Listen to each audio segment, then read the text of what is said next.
Tá adequado. Bem, posso começar. Bem, antes de mais nada, eu gostaria de estabelecer que esse é um working paper, então é um trabalho em desenvolvimento, e eu dividi a minha exposição em 4 etapas. A primeira, vou estabelecer algumas premissas sobre o tópico, depois vou estabelecer uma justificativa de pesquisa, eu vou estabelecer os 2 bloqueios com base na justificativa de pesquisa, e depois eu vou propor uma resposta contra-hegemônica ao problema exemplificado. Em um primeiro plano, por conta até mesmo do caráter incipiente da pesquisa, eu não consegui fazer uma pesquisa empírica hábil para comprovar se existe uma adoção real de uma teoria principiológica ampla que nem o Lenny Streck defende, mas como ele é um doutrinador muito conceituado na área, eu adoto essa premissa como verdadeira e pronta a ser a qualquer momento refutada. E a premissa que o Lenny Streck trabalha do panprincipiologismo é exatamente de uma inflação de princípios muito grandes, criados de qualquer maneira, sem metodologia científica, sem qualquer tipo de rigor, e esse tipo de exposição acaba criando também uma interpretação muito ampla dos princípios e colocando eles como se fosse um patamar até mesmo supraconstitucional, que é uma barbárie teórica. Agora, quanto à justificativa de pesquisa, eu devo colocar essa minha pesquisa em primeiro plano como uma pesquisa do plano da teoria crítica do direito.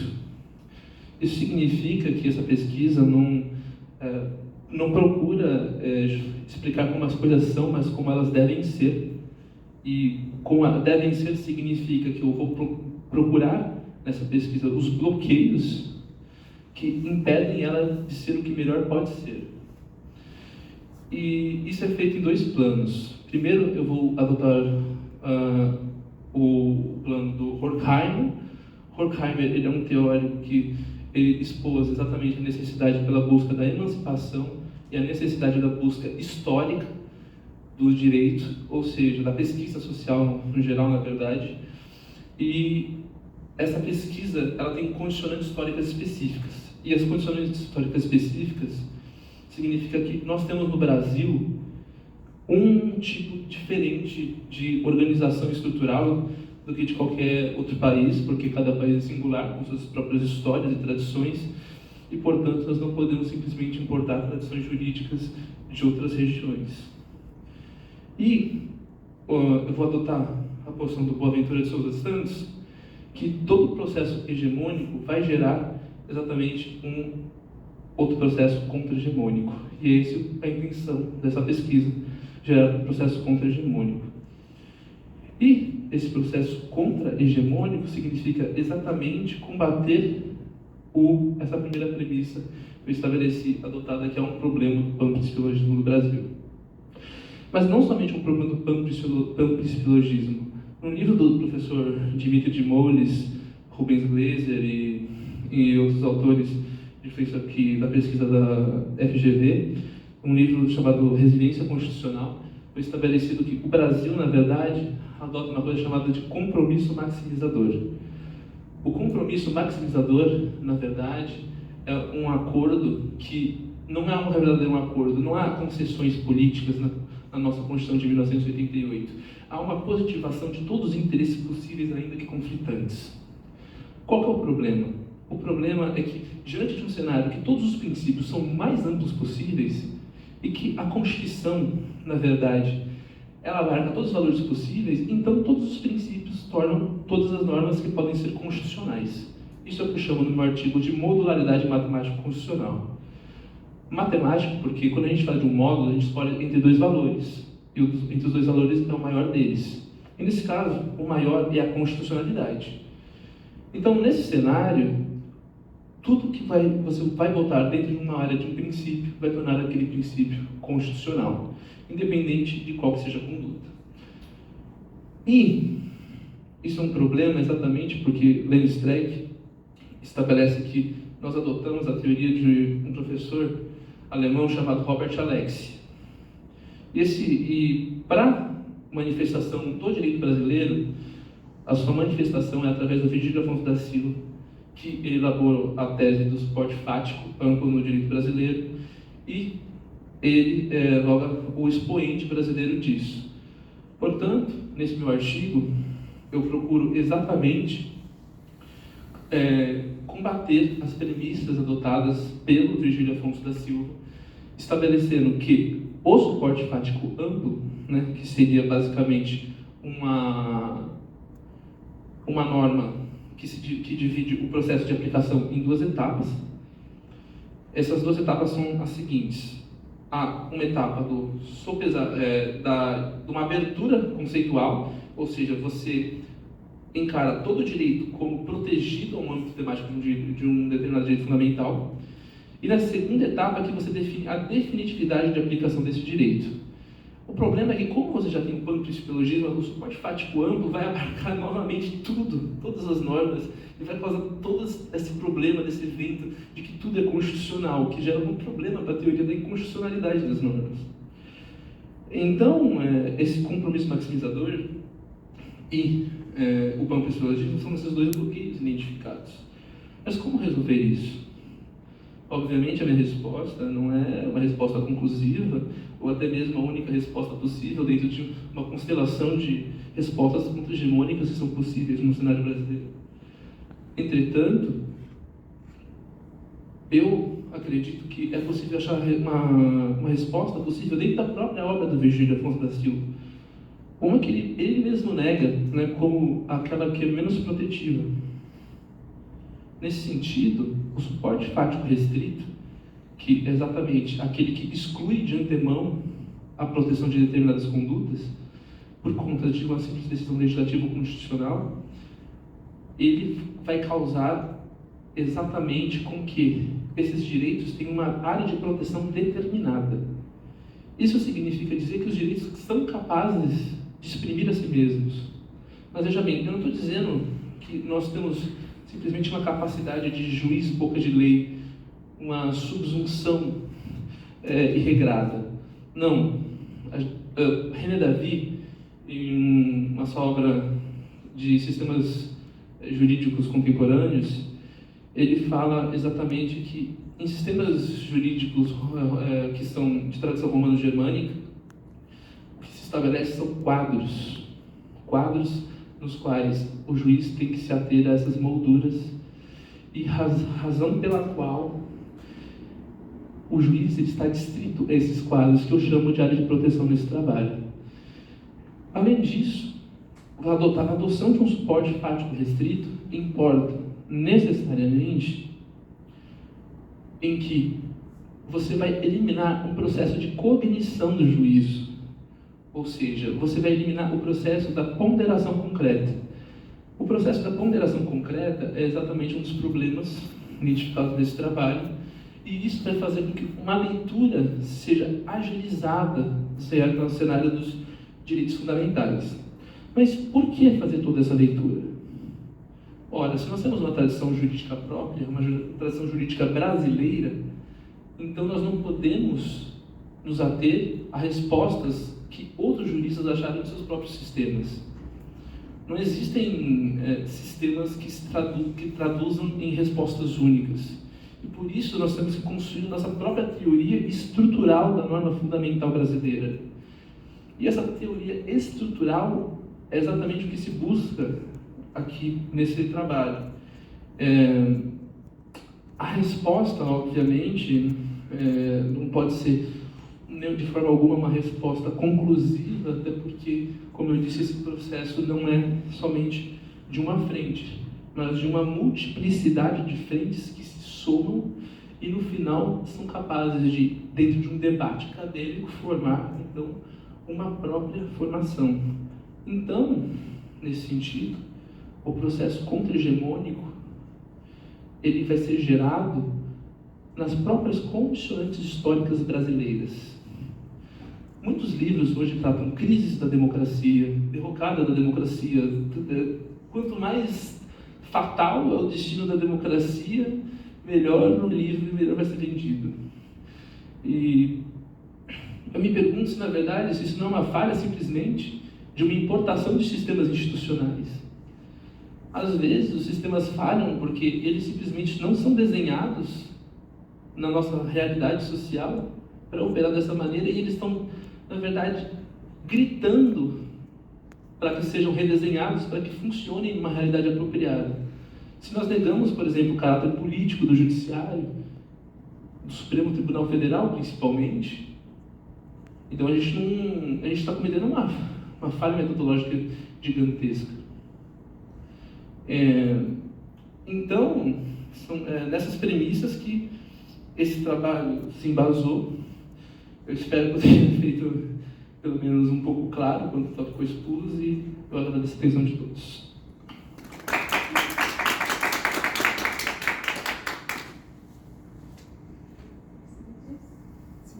Não, acho que todo mundo me ouve, né?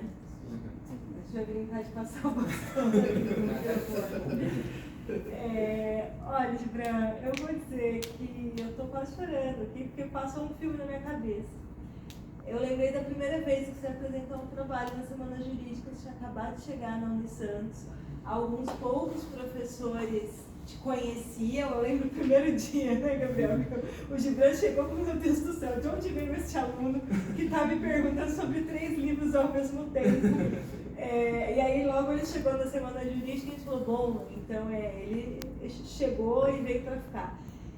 E ver a tua evolução, né? Ver que aquilo que você sempre quis, que era fazer pesquisa científica, e que você se aventurou a fazer ali, do jeito que deu tempo, no meio da pandemia, e o que você apresentou hoje, colocando em primeira pessoa, Gibran, assim, do fundo do coração, parabéns, eu estou emocionada, morro de orgulho. Eu te confesso que te ouvindo, eu estava pensando assim, eu não sei por quanto tempo eu vou dar aula, mas se eu ficar mais uma década pelo menos dando aula, vai chegar uma hora, em teoria da Constituição e em Direitos Humanos, que a gente vai ter que ensinar a tua teoria, porque você está mesmo criando uma teoria, e aí, é só para me matar de felicidade plena, você está criando uma teoria brasileira, né? E o valor disso, uma teoria latino-americana, o valor disso para mim é de fato emocionante.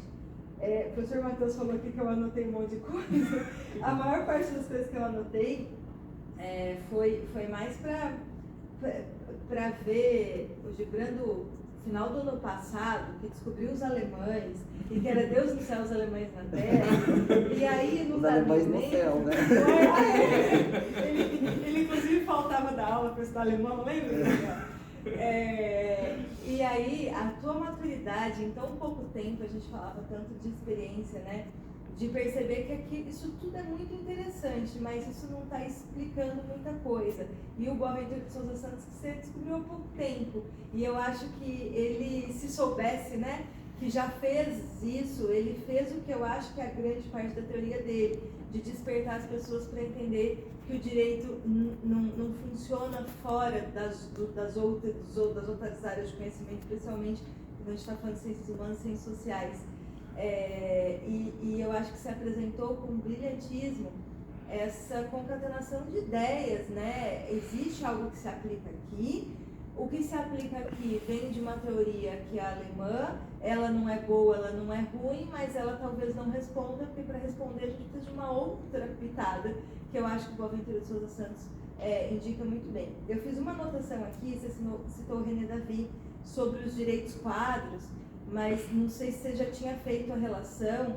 Quando o professor Canutilho fala que a Constituição Dirigente morreu, ele substitui, né, a ideia dele que a única coisa, na verdade, que dá para colocar, né, de uma Constituição Dirigente que não foi feita num contexto de união, né, dos países, para depois um Portugal que vai para uma União Europeia, são as Constituições quadros, né? Ele fala que a Constituição Dirigente morreu e o que a gente tem aqui no lugar são as Constituições quadros. Não sei nem se referiu assim, mas só pela referência do professor Canutilho também, porque é na mesma linha de fundamento jurídico. Eu só quero te fazer uma provocação, tá? Eu concordo que essa ponderação concreta do problema no ordenamento jurídico constitucional nosso não faz o mais remoto sentido. Isso faz sentido na Alemanha, que tem 4, 5 direitos anunciados, nos Estados Unidos, né? Aqui não, porque a gente já tem o sistema dizendo muito o que quer. Você não tem medo? É só essa a minha pergunta. Você não tem medo quando você fala que eu vou criar um quadro, eu vou excluir condutas, eu tenho um desenho pré-ordenado e o caminho para aplicar é esse, eu tenho um desenho pré-ordenado. Você não tem medo de que esta tua teoria acabe diminuindo o campo de proteção da dignidade da pessoa humana, ou de qualquer outro modo que se diga isso, mas da proteção dos seres humanos, que é o grande fundamento do direito? Alô? Professor, eu vou responder duas coisas, essa provocação e a criação do canotilho. Na verdade, professor, durante as minhas pesquisas, eu acredito que, com toda a humildade possível, que talvez o canotilho tivesse equivocado quando ele fala que a Constituição de gente morreu principalmente em razão da Constituição Provisória da África do Sul, porque a Constituição Provisória da África do Sul simplesmente enunciou princípios que eram necessários estarem consagrados na Constituição final. E ela simplesmente fez uma ordenação de valores que era necessário, o legislador foi e fez isso no cenário da Corte, não, desculpa, da Assembleia Constituinte Sul-Africana. E, portanto, dentro desse cenário até recente, eu acredito que talvez o professor Canotilho tenha se equivocado na morte, porque eu acho que agora é plenamente possível assembleias constituintes nesse sentido. E, em um segundo sentido, professor, nessa questão desse medo que eu tenho de exatamente eliminar condutas, na verdade, eu tô com uma frase na minha mente de um autor que eu li recentemente, que ele fala o seguinte: se o próprio direito não consegue se expressar, então, e esse direito é composto por palavras, então como que nós podemos conseguir considerar que a decisão de um juiz produz direito? Que ela igualmente é produzida de múltiplas facetas de palavras e interpretações. Então, e até adiante, se o diagnóstico estiver certo dessa teoria, se o diagnóstico estiver correto dessa teoria, quanto exatamente ao fato de que as instituições demandam um redesign, né? um redesenho, uma reestruturação, uma própria engenharia brasileira, e se essa engenharia funcionar, isso significa que os quadros democráticos de debilidade talvez falam uma esperança democrática, talvez seja um novo título, porque se os direitos são capazes de se expressar e nós temos instituições democráticas funcionando de acordo, então provavelmente os direitos estarão sendo bem assegurados, claro. Então, nesse sentido, acredito que talvez a dignidade da pessoa humana não seja lesada nesse sentido, porque além da Constituição, né, agora talvez eu bata um pouco baixo que eu fiz com o professor Pirani, além da Constituição estabelecer como fundamento da República a dignidade da pessoa humana, isso é fundamento, não é expressão despida de significado, e, portanto, é elemento basilar no qual toda a estrutura constitucional se funda e, portanto, toda a estrutura constitucional deve ser lida de acordo. Então, não é possível que o legislador democrático, dentro de um cenário institucional redesenhado, possa, de alguma maneira, se esquivar dele sem incorrer em algum tipo de constitucionalidade. É isso que é a minha resposta. Desculpe, professor. Bom, muito obrigado, Gibran, também pela sua apresentação. O seu texto, como sua marca registrada já tem demonstrado nos últimos tempos, ele é muito denso, o que faz uma leitura muito rica, né? Então, você coloca sempre múltiplas, né, letrinhas, parágrafos, notinhas de rodapé, que faz com que a leitura até mesmo fique até mais dinâmica, né? Sobe, desce e volta, glossário e tal, mas faz com que as coisas se enriqueçam a tal ponto, né? Então, fica também os cumprimentos, né, pela satisfação eu nem deveria estar comentando aqui direito constitucional, né, porque eu estou do lado do Silvio e da Ana, então, né, eu nem li a Constituição inteira, me conta se o Brasil morre no final, tá? Eu estou sabendo ainda dessa parte da história, não cheguei lá ainda, mas assim, o que a gente percebe das nossas propostas constitucionais, né, Deus me livre invadir a cadeira de ninguém, só uma opinião sem que beira a ignorância. Mas parece sempre que a nossa Constituição ela sempre foi construída em cima de uma necessidade básica.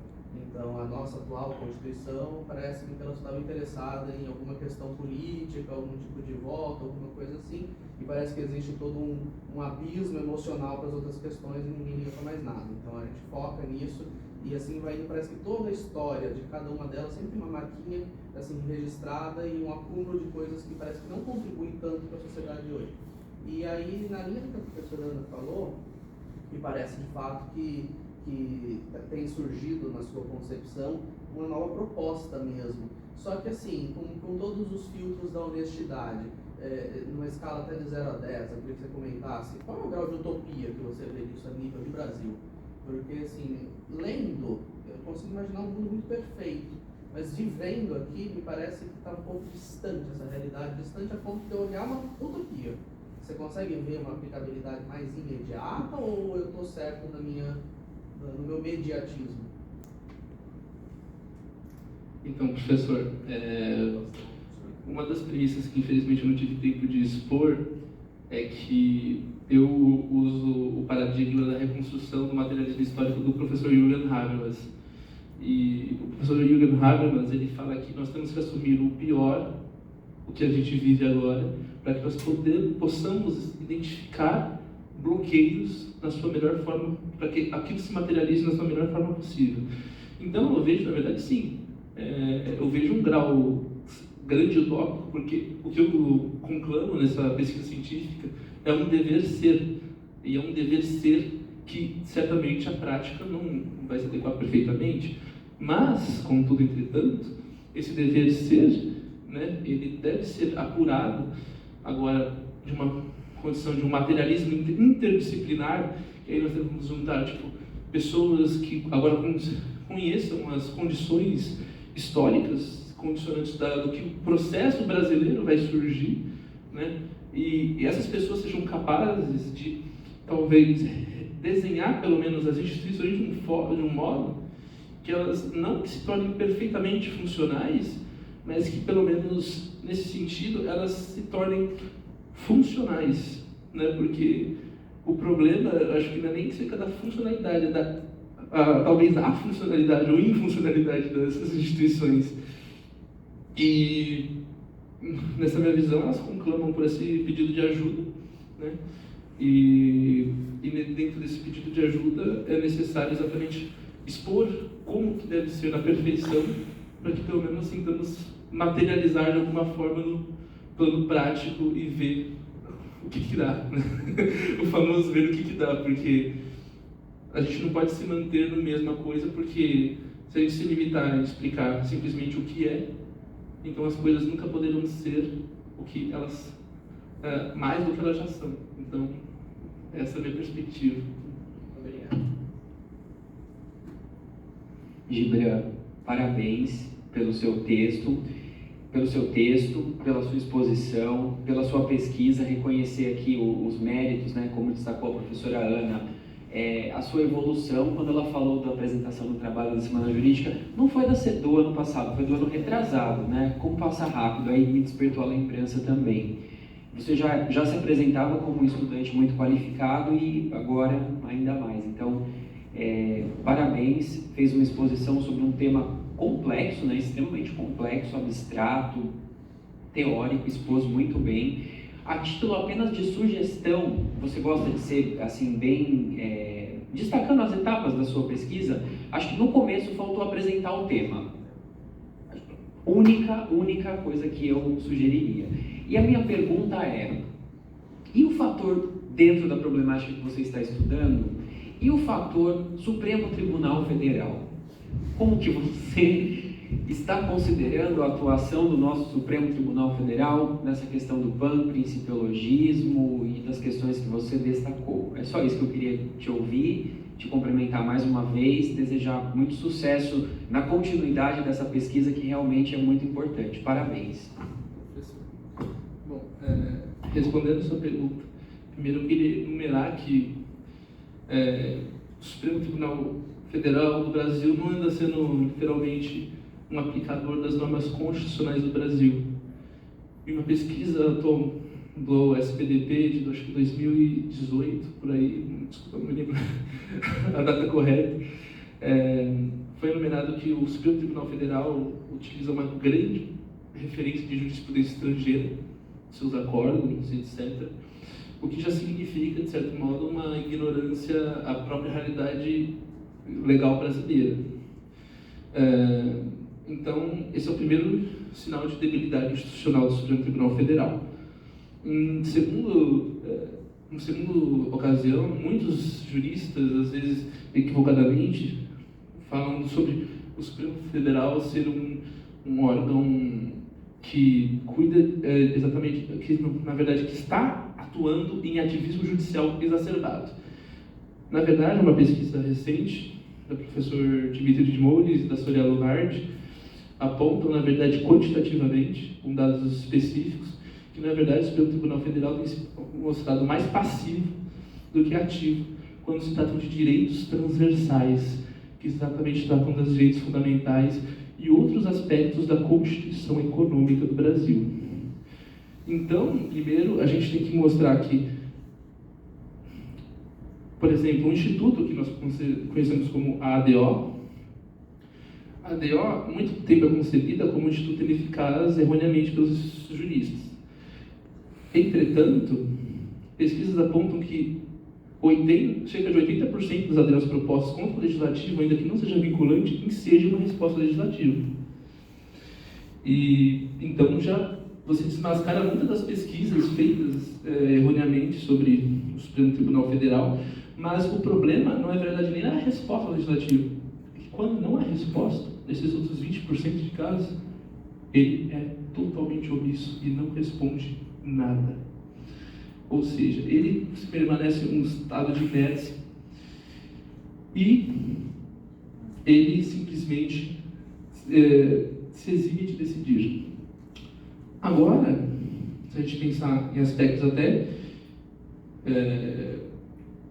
de design institucional do Supremo Tribunal Federal, nós temos uma corte que não se pronuncia de forma uniforme, e sim com uma conjugação de votos separados, sem uma posição conjunta. Isso tudo, esse cenário de estado de coisas do Supremo Tribunal mostra que ele, na verdade, é uma corte extremamente ineficaz e que ele não foi desenhado, ele não está funcionando da forma como ele deveria estar. Isso é um primeiro sinal vermelho que, de novo, aponta para o meu diagnóstico da debilidade institucional e da necessidade de um redesenho institucional. Então, conjugado a esses fatores, eu acredito que o Supremo Tribunal Federal, na verdade, ele é um dos maiores sinais de debilidade institucional que nós estamos tendo no Brasil. Posso só mais uma? Claro. Esse modo de decidir do Supremo, cada um por si, junta tudo e vê o que dá, de alguma forma tem alguma implicação com esse cenário de panprincipiologismo, na sua opinião? Então, eu acho que esses são fatores conjugados, especialmente porque se você procurar na jurisprudência do Supremo Tribunal Federal, a grande parte dos casos todos são resolvidos com base na dignidade da pessoa humana. E dignidade da pessoa humana com respostas transcendentais, despidas de um conteúdo material e todas num plano justo-filosófico que nada diz e aparenta que nada sabem do que estão falando também. Então, me desculpe, mas essa é a minha análise do cenário do panpsicologismo e do Supremo Tribunal Federal. Muito bem, muito obrigado. Depois dessa última resposta, só me resta aplaudir. Parabéns, Gabriel. Obrigado, professor.